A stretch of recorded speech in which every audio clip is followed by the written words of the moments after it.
Good morning. Okay. All right. My name is Courtney Custer. I am a member of this church. My pronoun is she. I am a mom-looking person with curly hair.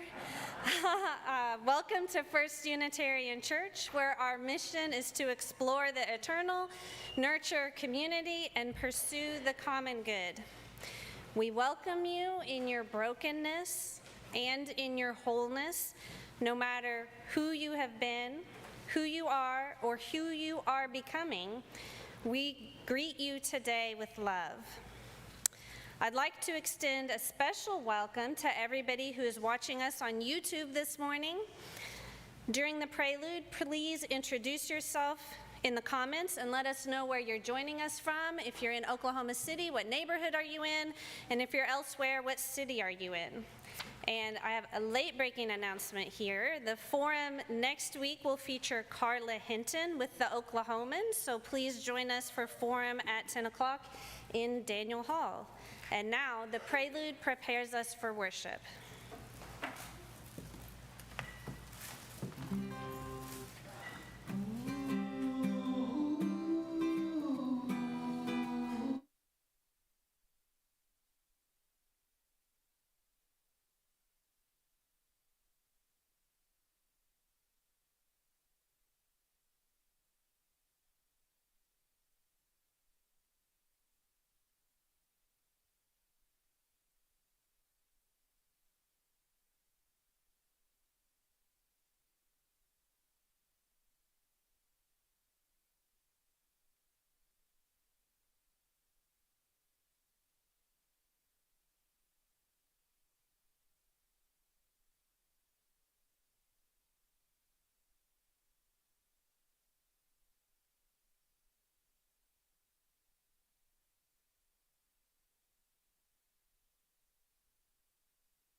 Okay, our chalice today is being lit by Carmen McBride in honor of her birthday.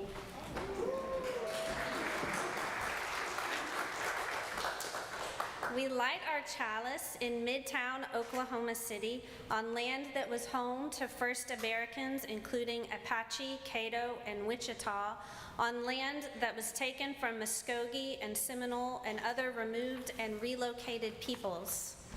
We light the chalice as a symbol of our sacred time together.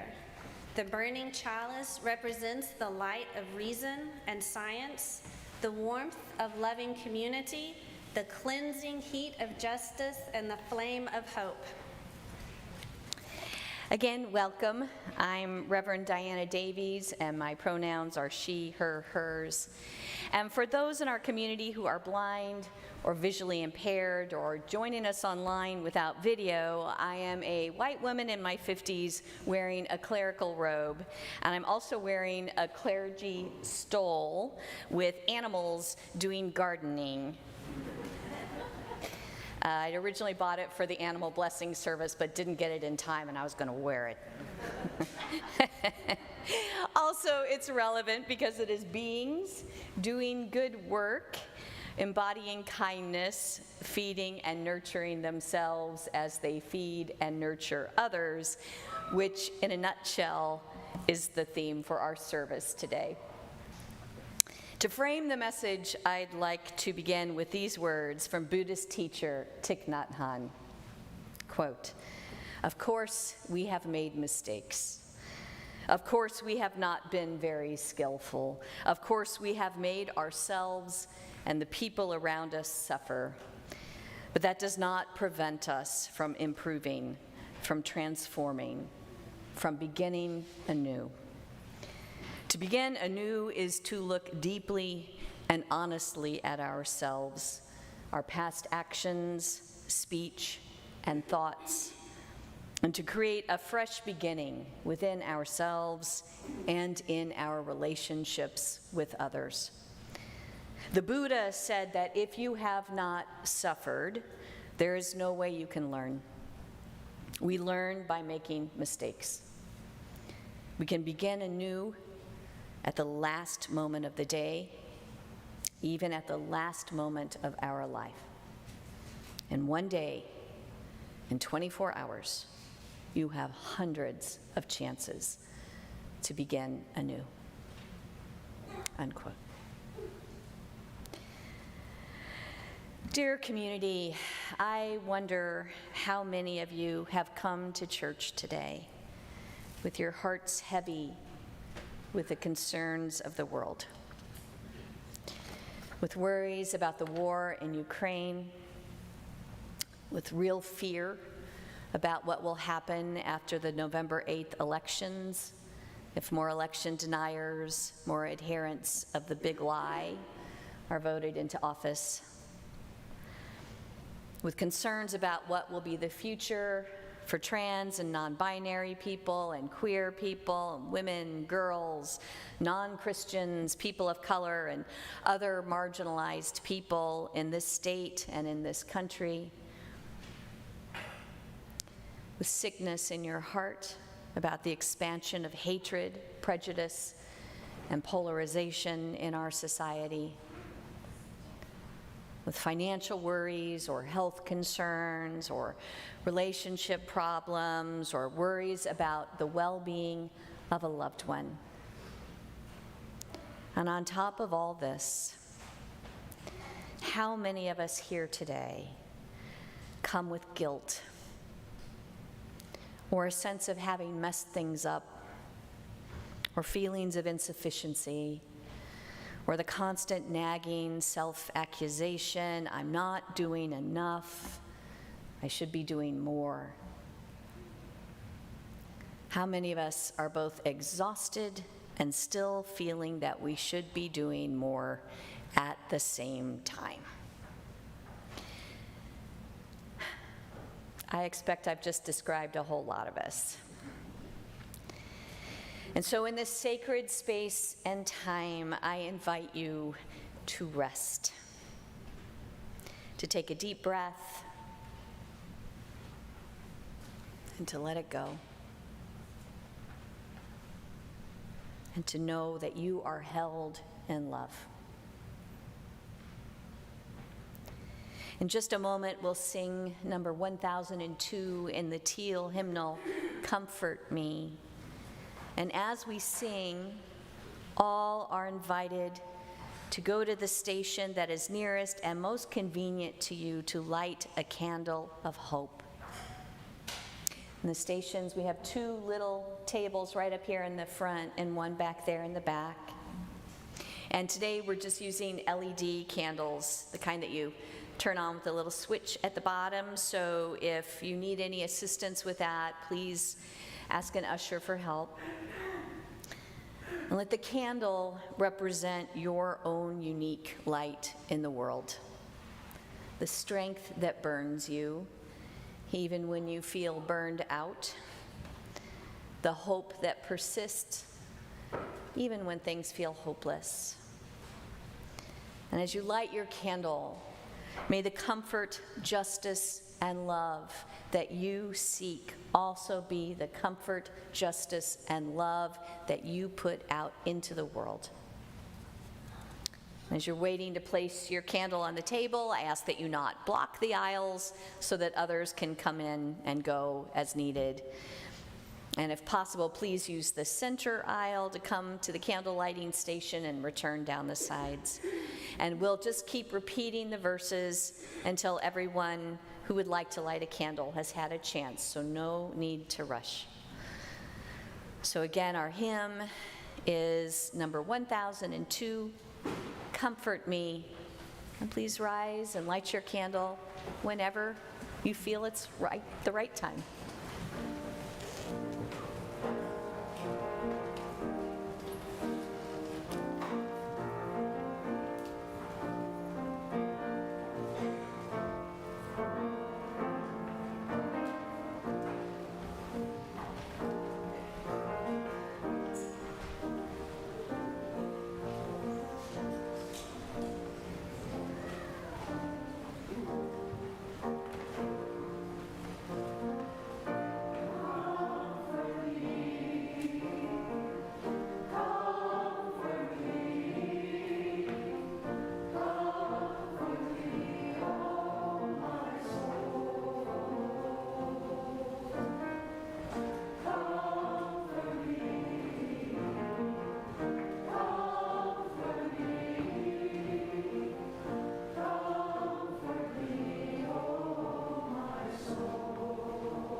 This morning, I am sharing our time for all ages in the absence of Tim Atkins, our Director of Lifespan Religious Exploration, who is at the Liberal Religious Educators Conference this week.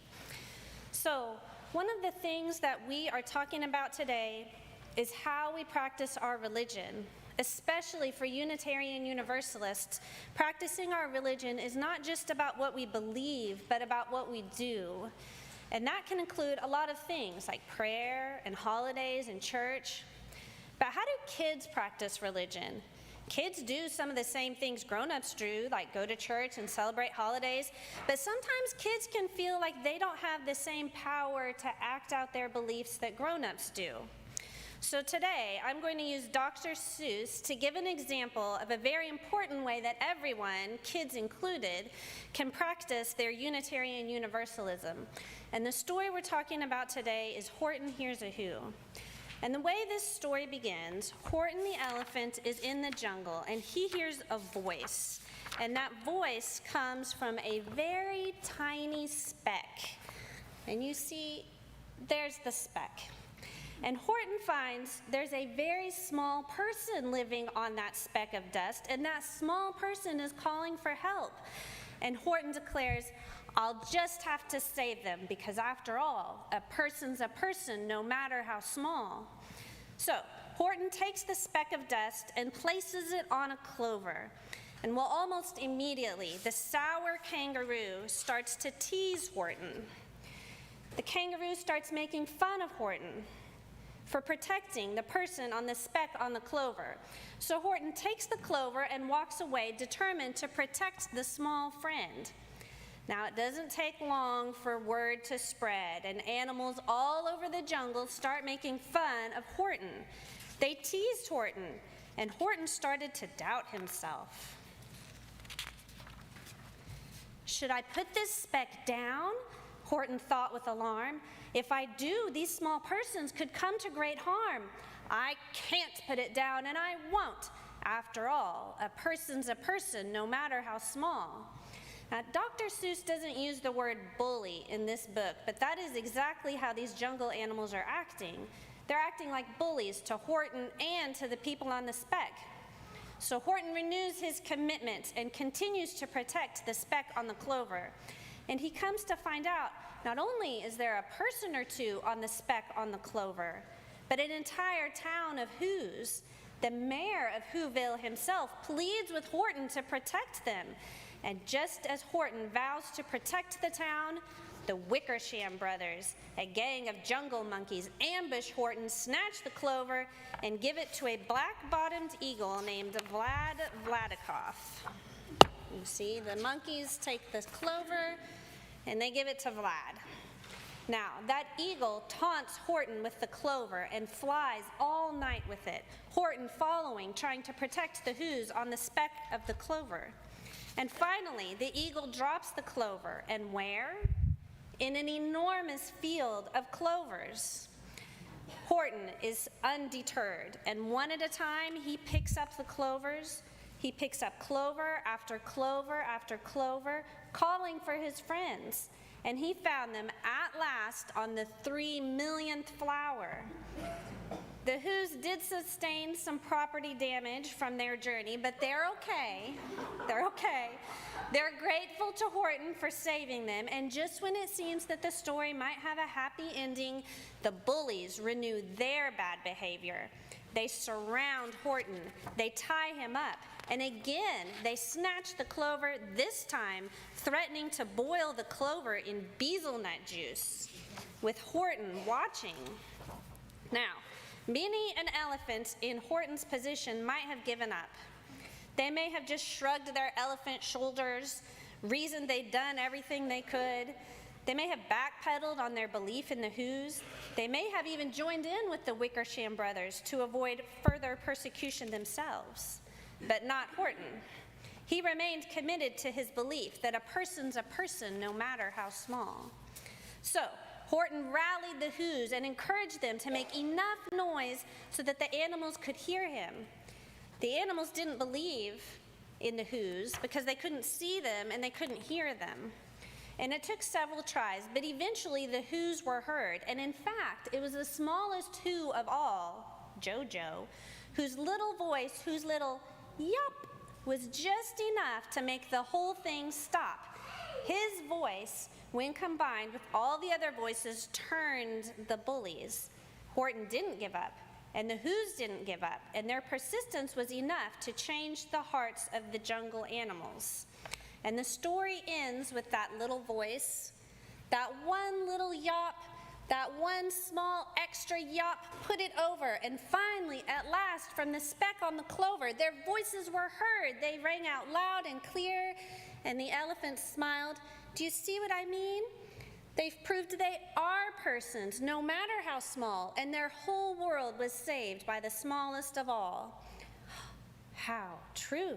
Yes, how true, said the big kangaroo. And from now on, do you know what I'm going to do? From now on, I'm going to protect them with you. And the young kangaroo in her pouch said, me too. From sun in the summer, from rain when it's fallish, I'm going to protect them, no matter how smallish.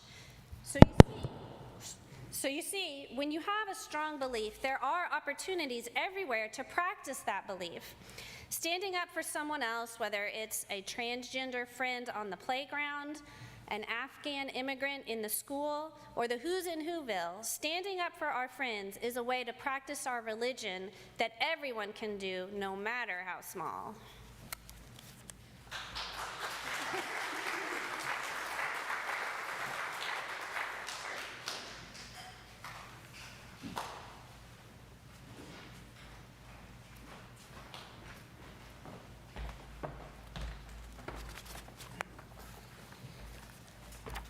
My name is Lynn Ann Wagner, and my pronouns are she, her, hers.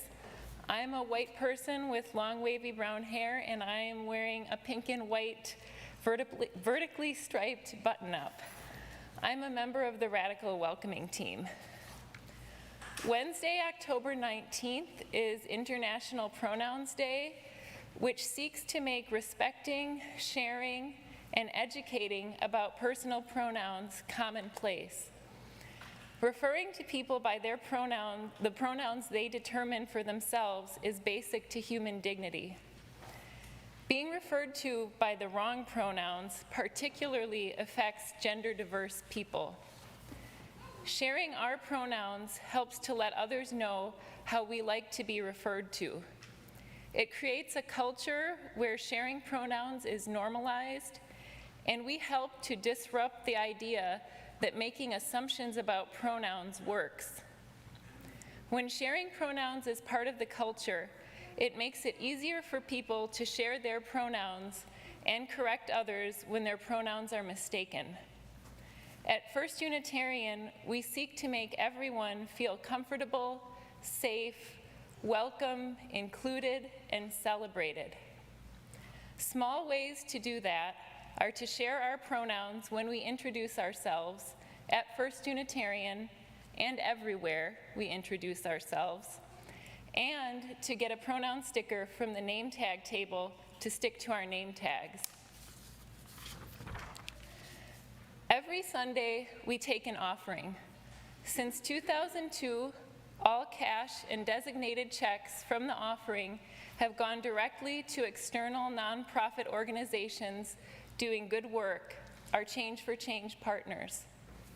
Because October is 2S LGBTQ+ History Month, our Change for Change partner is the University of Central Oklahoma's Women's Research and BGLTQ Student Center. Their collaborative mission is to engage and advance women and the bisexual, gay, lesbian, trans, queer, plus community at the University of Central Oklahoma, the greater Oklahoma City metropolitan region, and beyond. The center serves as a site of information, research, grant funding, and advocacy for issues regarding women, gender, and sexuality. The center also acts as a resource for the BGLTQ+ community, a crucial community meeting place, and an educational resource. For those of you who are in the sanctuary with us today, In just a moment, we'll be passing the offering plate. If you're not able to make a gift today, we invite you to write a note of encouragement to our Change for Change partner organization, and we'll share those messages with them as well. And if you're watching us online, please make your gift by sending a check to First Unitarian. Just write Change for Change on the memo line, or make an online payment through our website, 1UC.org.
Thank you so much. It's lovely to have our guest musician, Mikey Morris, with us today. Well, it did not make it into your order of service, but we are indeed singing the children and youth out to their classes. So the words are very simple. Go now in peace, go now in peace. May the spirit of love surround you everywhere, everywhere you may go.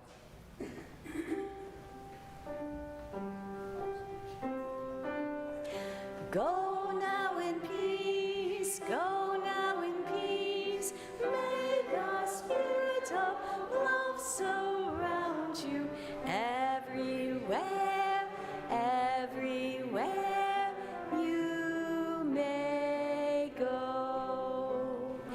Go now in peace, go now in peace. May the spirit of love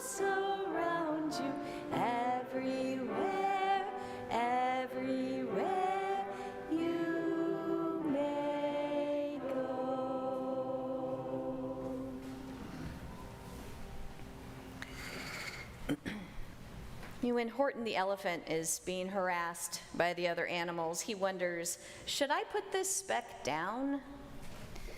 It's easy to identify with Horton because that speck bears with it a huge amount of responsibility, and that responsibility is incredibly heavy. And there are days when the burden we carry can seem like too much to bear, whether that responsibility is for another individual or for a cause, or maybe even for a whole world, even if it is one that is very, very small. I know that many of us are doing all we can to care for loved ones, to fight for justice, and to live lives that nurture and sustain the earth, as well as our fellow beings on this planet. And especially now, as we emerge from COVID, but not really, as we worry about what political atrocity will happen next, as we approach our justice work with a sense of desperation, we can find ourselves wondering, when will I finally be able to put down this speck? When can I put this burden down? So I'd like to invite you to join me in a meditation this morning, a guided meditation that is a reflection on the burdens that we carry. And this comes from Laura Van Dernoot Lipsky and Connie Burke in their book, Trauma Stewardship, an Everyday Guide to Caring for Self While Caring for Others. It utilizes the spiritual tool of the 5 directions, which is common among First Americans and in some cultures in Asia. In addition to the 4 cardinal directions, this tradition envisions a 5th direction that we might call the center, or here, present. So I invite you to get comfortable and to take a deep breath. And another deep breath. You might want to close your eyes if it feels okay, or just keep them softly focused. We'll remain still for this, but I invite you to imagine that you are facing to the north, the direction associated with the water element. You might even imagine you were looking out over a vast ocean. And from this place of contemplation, I ask you to think about your work, the thing to which you devote a significant amount of your time and energy. It might be a job, or your studies, your career. It might be your justice work, or your volunteer work. It might be the care you give to someone else. And once you have that thing in mind, I invite you to ask yourself these questions. Why am I doing what I'm doing? Is this working for me?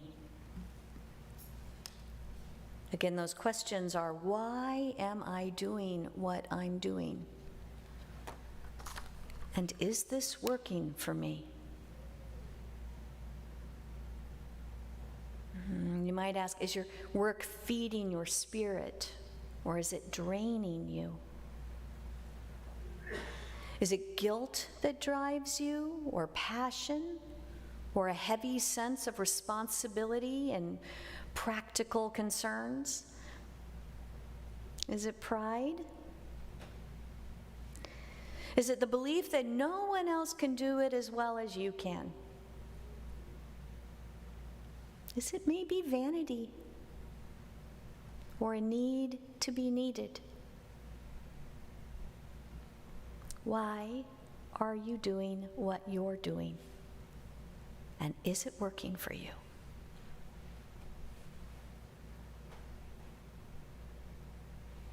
And now let's imagine turning to face the east, the direction associated with fire, with passion. You might even imagine you're gazing into a roaring campfire. And here I invite you to ask yourself this question: where am I putting my focus?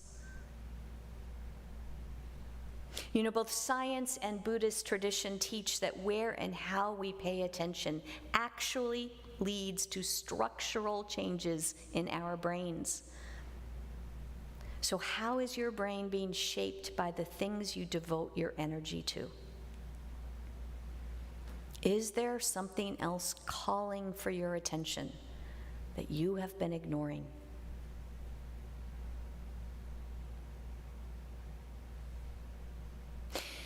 So now let's imagine turning to the south, the direction associated with the earth element.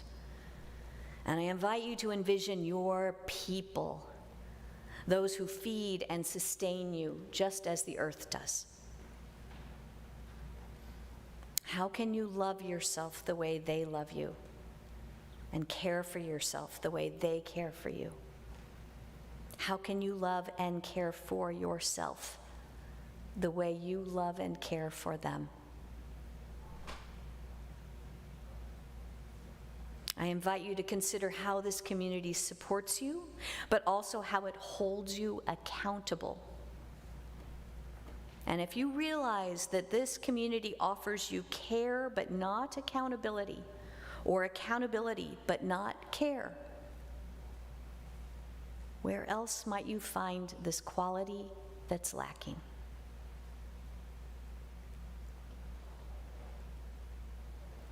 Completing the circle, imagine turning to the west, the direction associated with air and the flow of energy. And here you might imagine being at the top of a cliff and the wind hitting you.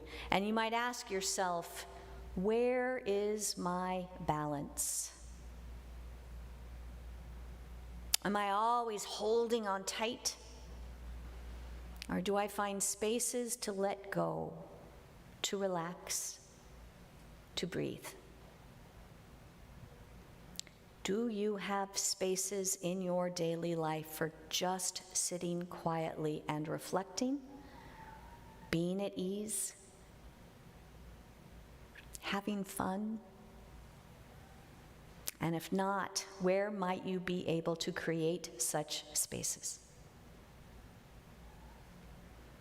And finally, we turn within to the fifth direction, to the center, the now. What do you find there? How is this deepest, truest part of yourself responding to the questions you've been asking? Why am I doing what I'm doing? How is that working for me? On what am I focusing my energy? And is there something else calling for my attention? How am I held in care and in accountability? Am I making spaces in my life to let go, to relax, to breathe? Pay attention to that wise part of yourself. And remember, this is always here. Can always return to this.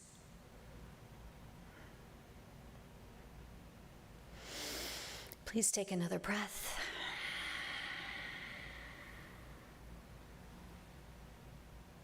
And when you're ready, if your eyes were closed, you can open them and bring your awareness back into this space.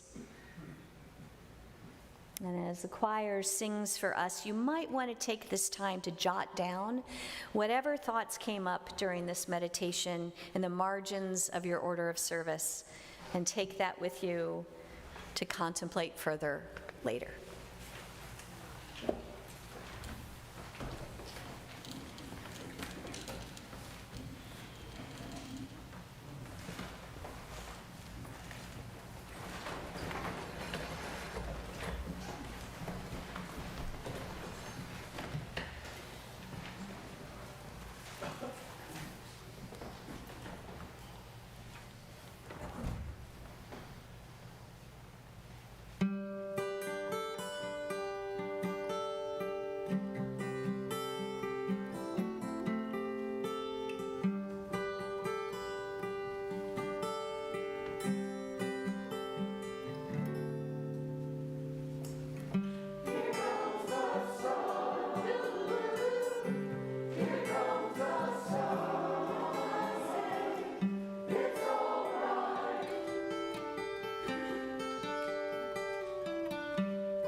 big smile. So I need to confess to you that I have always found Dr. Seuss's story, Horton Hears a Who, to be a little traumatic. I mean, that happy ending is so tenuous. What if that last little Who's spirited yap hadn't been loud enough? What if the combined yelling of all the Who's hadn't broken the barrier of sound? Would the entire population have been boiled alive in bezelnut oil? With Horton there, bound and terrified, helpless to stop a Who apocalypse? I identify a lot with Horton, because it sure does feel like the Wickersham brothers are in charge of things. Like the world is falling deeper and deeper into the control of the bullies who rejoice in making snowflakes upset by actively causing pain for the smallest, already most powerless people among us. The difference is that in the book, the tormentors stop their bullying once they realize that living, sentient beings are endangered, whereas in real life, I'm not confident that those kangaroos wouldn't still boil that dust speck, even if they did hear the voices calling for help, just because it made them feel powerful, or just because they wouldn't care. That's how bleak things are, my friends. And I say this not to bring you all down, but because I suspect that many of you have similar feelings. Holding on to that dust speck of decency, casting our lot with the marginalized, putting ourselves at risk for the sake of those who are most endangered. All of that is a very difficult road to travel. And yet it is what our faith calls us to do, not just some of the time, but all of the time. Back in August, I preached a sermon about Unitarian Universalist faith, in which I noted that our faith isn't one we have, but one we make. And even for those of us who identify as theists or have a personal belief in a universe that ultimately works toward good, we don't have the luxury of sitting back and saying, I trust that God will make everything okay. That's because we are a faith based in praxis, Praxis. Praxis being the embodiment or realization of ideas.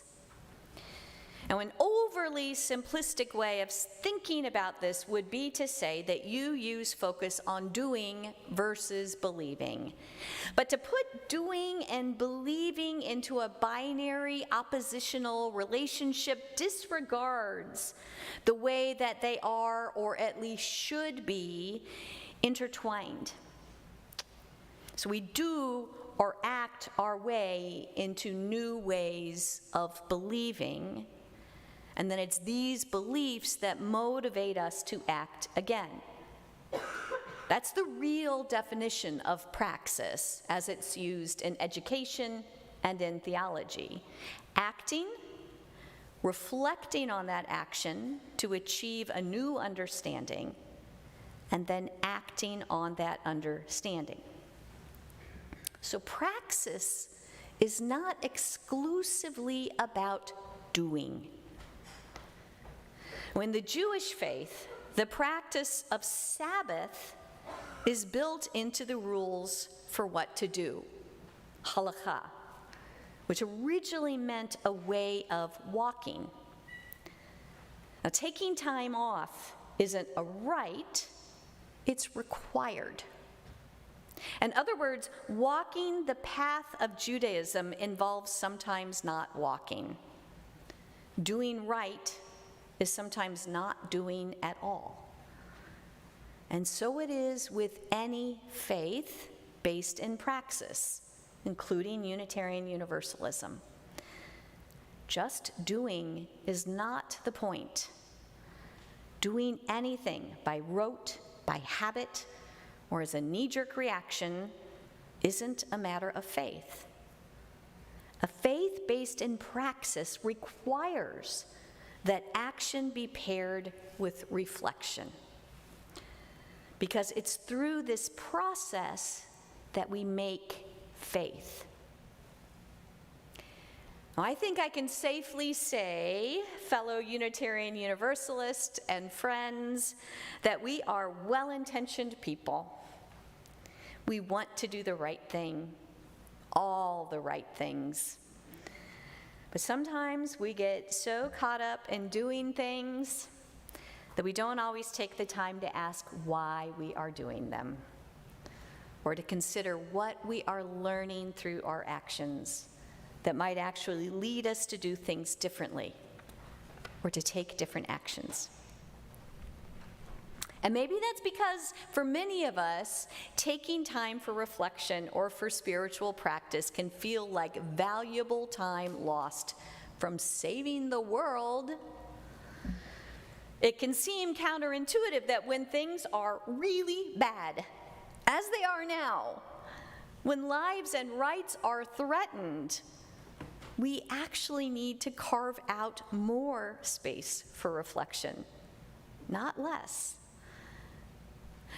If we just keep doing and doing without pausing to reflect, there are inevitable consequences. Busyness becomes a competition and a value unto itself. Altruism leaches into martyrdom, and actions are no longer responsive to actual need. So how do we do praxis? How do we reflect on our actions? One way is to utilize the tools I just offered in the meditation. That is to visualize the 5 directions: north, water; east, south, earth; west, air; and then center or here, and to ask a set of questions for each direction. Why am I doing what I'm doing? Is it working for me? Where am I putting my focus? What else is calling for my attention? Where is my community of care and accountability? How is my life balance? And what is my center, my ever-present there, calling me to do? Now, certainly there are other spiritual practices that work just as well. There are the obvious ones like yoga and qigong or meditation, but really anything that allows you to pause and reflect will do it. Simply coming to church is one example. There are even ways of incorporating reflection into the most mundane things that we do. Zen Buddhist priest Reb Anderson Roshi teaches about a time when in his temple in San Francisco, they acquired some nice, comfortable chairs. And people who were uncomfortable sitting on the floor were thrilled to have them. But what they didn't realize was that when they pushed the chairs around, it was making this terrible noise and disturbing the people downstairs who were trying to meditate.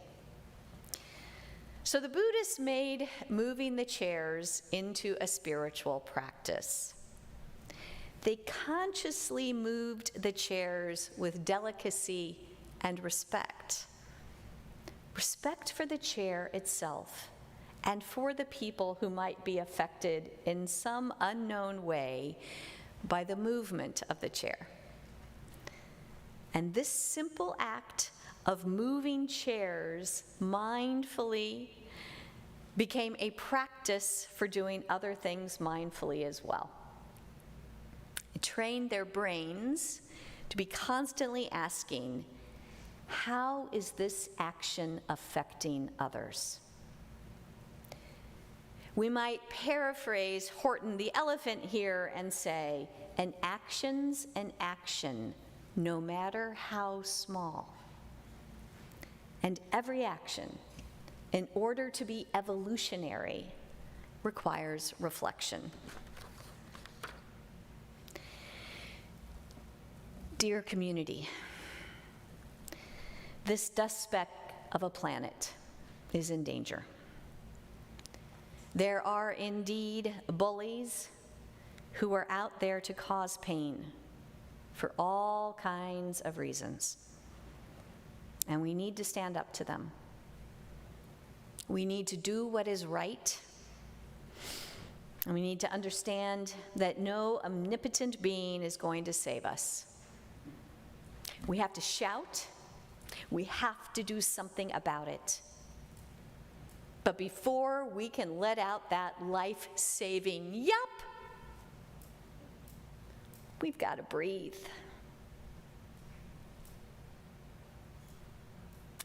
And speaking of breathing, Ibuka is going to lead us in our congregational hymn. It's number 1009, Meditation on Breathing.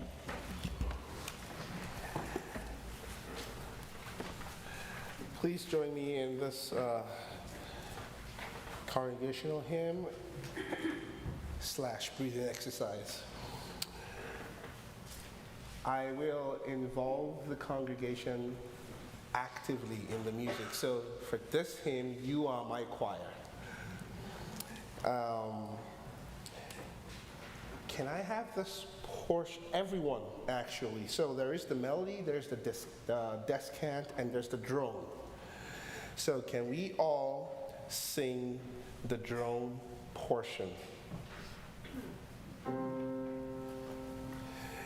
Breathe in, breathe out. Again.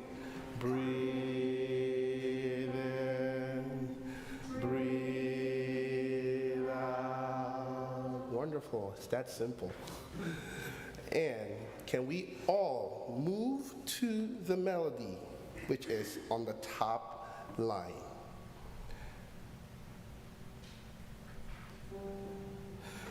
When I breathe in, I breathe in peace. When I breathe out, I breathe out love. Again. When I breathe in, I breathe in peace. When I breathe out, I breathe out love. Wonderful. Now, can I have this portion of the congregation sing the drone, and this portion of the congregation sing the melody? And we do the drone twice, and the melody joins in the drone. And drone, breathe in, breathe out, breathe in, breathe out. When I breathe in, I breathe out, breathe in, breathe out. Again. When I breathe in, I breathe out. When I breathe in, I breathe out. Beautiful exercise. Now let us switch parts. This side, drone, and this side, melody. 2 times the drone, join the melody. And go. Breathe in, breathe out, breathe in, breathe out. When I breathe in, I breathe out. When I breathe in, I breathe again. When I breathe in, I breathe out. Breathe in, I breathe out. You're a special congregational choir. Now together, the choir has their own special part to sing, but the tenors and the basses will help you in breathing in and breathing out. Choose whatever you want to do. If you want to drone, that's fine. If you want to sing melody, totally fine. And together, we start with the melody and to sing. When I breathe in, I breathe out. When I breathe in. Keep it going. Let's keep it going. When I breathe in peace. When I breathe in, breathe. When I breathe in, breathe out. When I breathe in, breathe out. Thank you.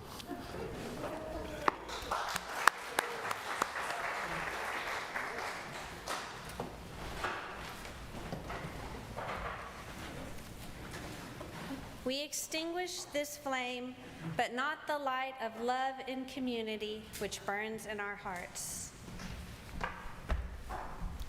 I leave you today with these words from civil rights leader and theologian Reverend Howard Thurman. Don't ask what the world needs. Ask yourself what makes you come alive. And go do that. Because the world needs people who've come alive. Blessed be. Amen.